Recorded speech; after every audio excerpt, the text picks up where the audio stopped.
This is a podcast about networking. Networking is the ability to communicate and establish relationships to help you and others progress in their future endeavors. In light of the world changing right in front of our eyes, it's very important, now more than ever, to learn and master the skill of networking. It used to just be about physical networking, but with social media now being a part of our daily lives, the ability to share dialogue has shifted from face to face to screen to screen. Today, more people are becoming more social on social media and missing the tools of how to be social in real life. In order to establish your network, you have to learn how to communicate both on and off the screen. Creating and maintaining your network is the key to unlocking your potential within yourself and opens the door to the endless possibilities of a successful future. This podcast teaches you how to establish your network and how to maintain relationships on and off your screen. Hey, nice to meet you. The Networking Podcast, hosted by Desiree Jones. It's a pleasure to meet you. Talk soon.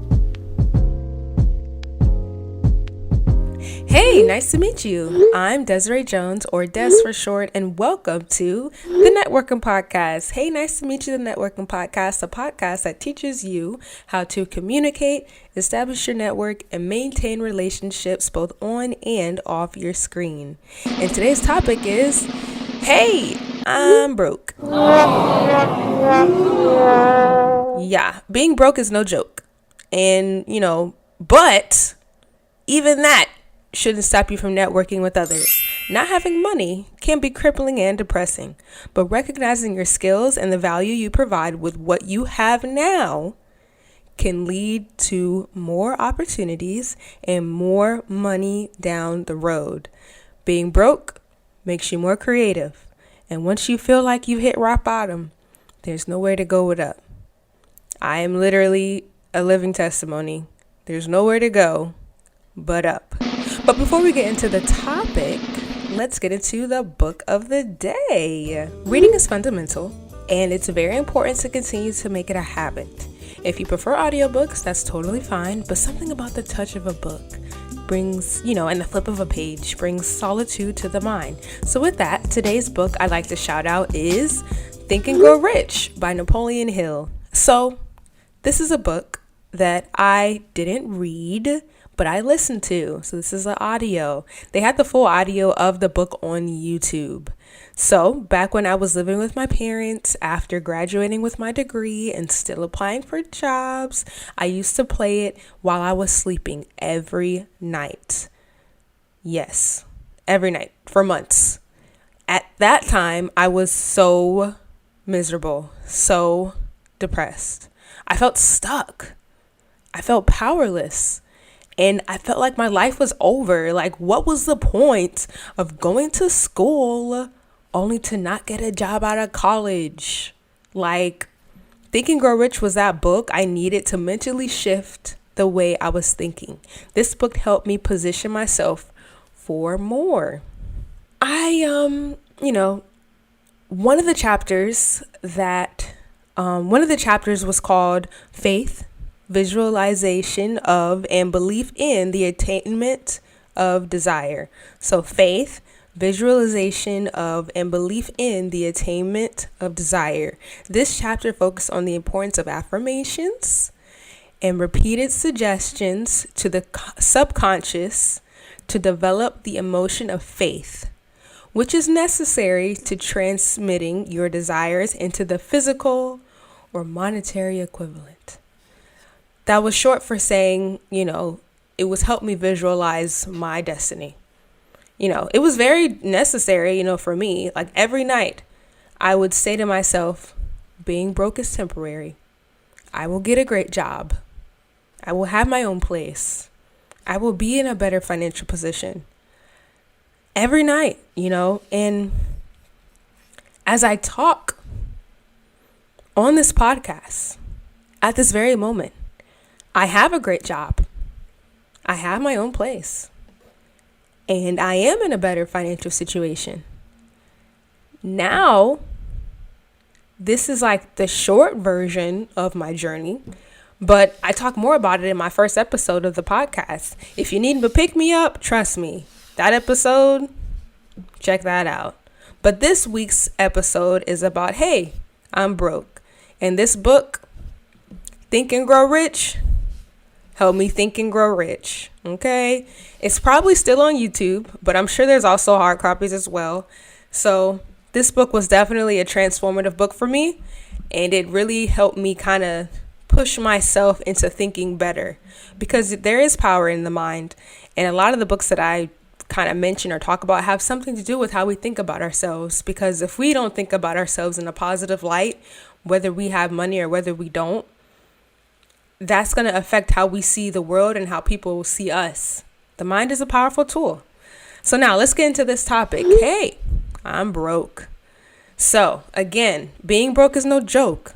But even that shouldn't stop you from networking with others. In this day and age, there's so many ways to learn something. There's so many ways to learn something, and, new events that are free to attend that can open the door for new opportunities, even if you are broke. There's so many things you can do. So here's the thing, okay? When you have no money, when you have nothing, the only thing you can really focus on is yourself. This is the time to dig more internally, do some soul searching, do some spiritual inner healing and reflection. I really used to think, dang, nobody cares about me. I'm useless. But looking back at it, that wasn't the case at all. I needed to evaluate what skills I had and how I can be an asset to either myself, a company, my own business. And one of the ways I did that is to literally list out everything I was good at. So in the first episode of the podcast, hey, nice to meet you. I think episode 1, hey, I'm Des. I mentioned the term gab years, G-A-B, gab years. Gab means graduated and broke. When I was in my gab years, that's when I started really focusing on my first side hustle, which was video editing and social media promotion for small businesses. It was a very interesting time for me because I knew I was good, but nobody else really did. So I had to show everyone through my work that I knew what I was talking about. So what does this have to do with networking? What does my gap year story have to do with networking? Well, when I decided to start my side hustle, I went to conferences. I applied for fellowships to attend conferences for free. I reached out to professionals and professors in my network who may need some video editing or social media help. I started an Instagram page, a Facebook page, and started reaching out to anyone and everyone who I could think of.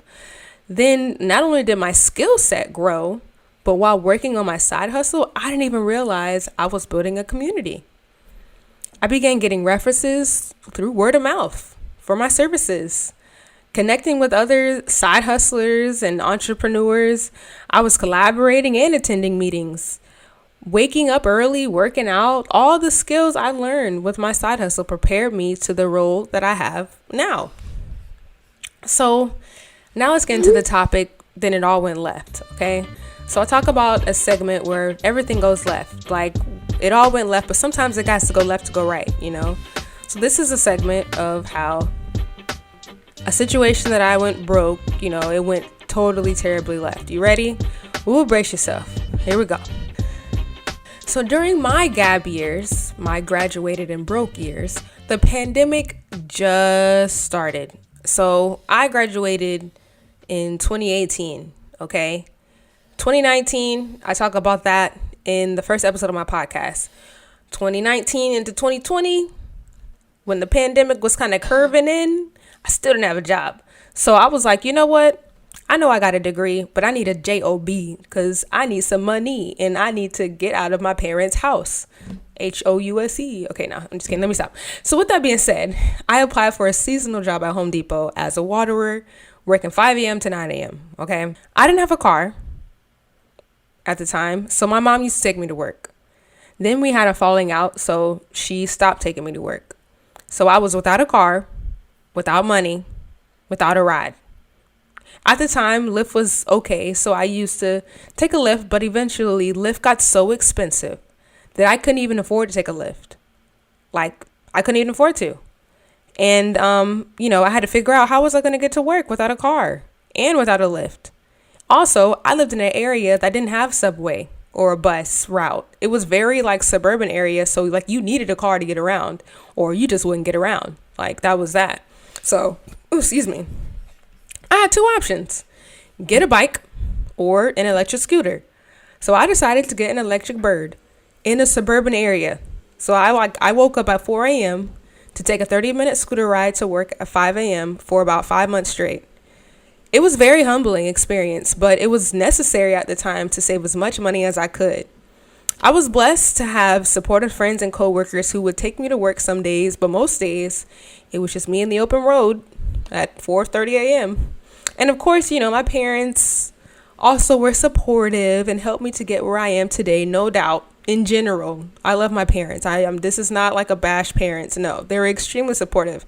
And, at the same time, honestly, like I was just ready to be on my own, to be transparent. And I hated the fact that I was at home.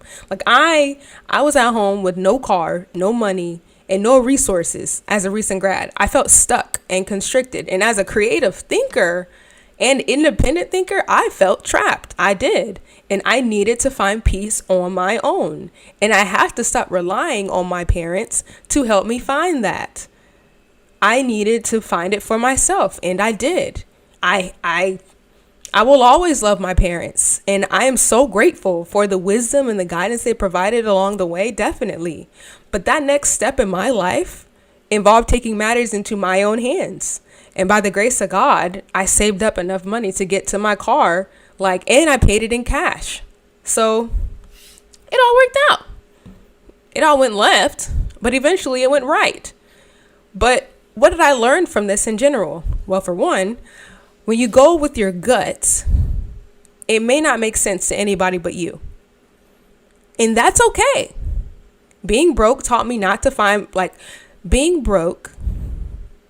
to find my own resources and be a resource and take matters into my own hands. It also taught me about the importance of saving, planning, and making strategic decisions to prepare for a better life ahead. Because I knew I was going to be broke. I'm not going to be broke for long. And finally, realizing when a situation does take a turn and you feel like your back is against the wall, remember to stay hopeful. If I let the situation that I was going through eat me up inside, I probably wouldn't be here today, to be honest with you.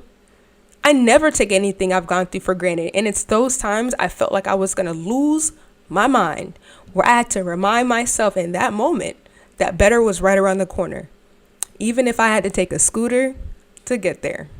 So let's get into the 100 commandments of confidence. So each episode, I provide a commandment of confidence to just help start the day, start the mood of give you confidence, because I'm a confident person and I'm confident in my ability to do what I got to do.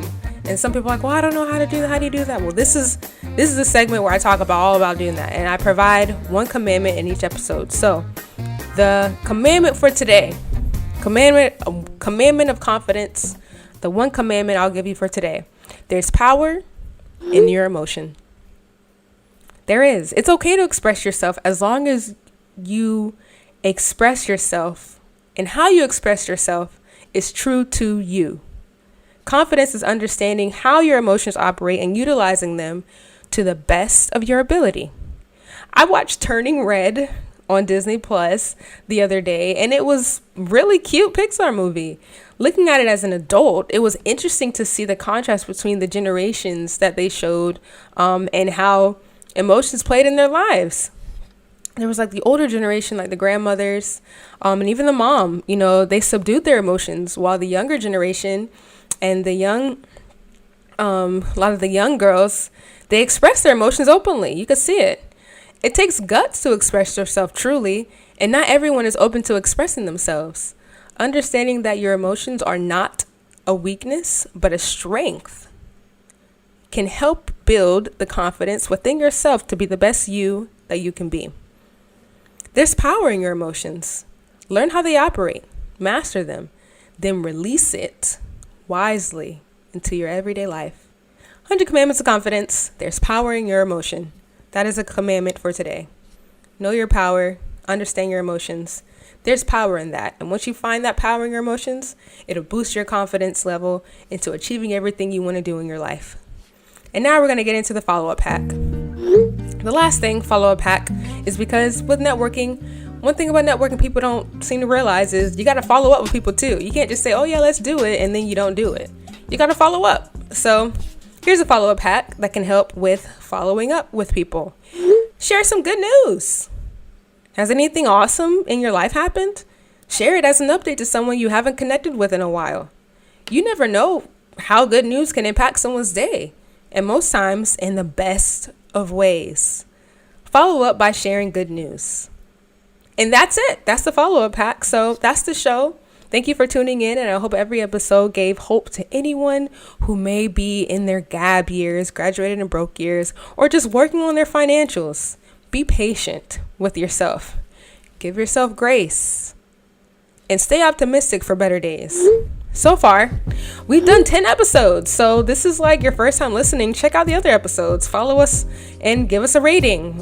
Follow me on at the Book of Des. Like, I'm the host, Desiree Jones, at the Book of Des on Twitter, TikTok, and Instagram, as well as YouTube.